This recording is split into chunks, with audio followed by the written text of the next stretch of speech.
Hello friends, welcome back to the new tutorial of the Python. Today we are going to learn about how to connect to the PostgreSQL connection. Those who haven't subscribed my channel yet, please do subscribe my channel. And if you like the video, please do like, share and comment on my video. Let's get started. In the last video, we have done the connection with the MySQL. Now we're going to do with the PostgreSQL. Okay, so let's try to use this one.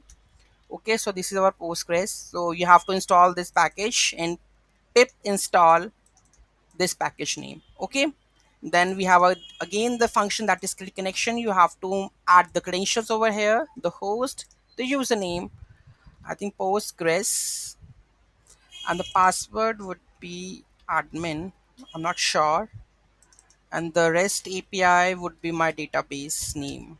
Let's see it is connected or what.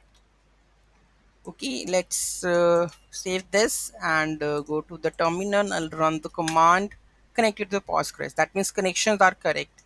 If I put the REST API 2 over here, that means doesn't exist the database, then what will happen? Error connection to the server local is fatal. Database REST API 2 doesn't exist.